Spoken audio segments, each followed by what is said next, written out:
Welcome back to Guide with Samuel. In this quick tutorial, I'll show you how to add and use Bookmark in Google Docs on your Windows PC to jump straight into important sections.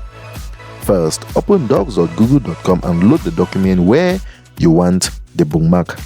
Next, place your cursor at the spot you want to mark.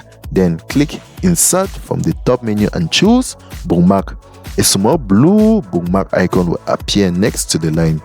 After that, if you want to link to the bookmark from elsewhere in the doc, highlight the text you want to turn into a link.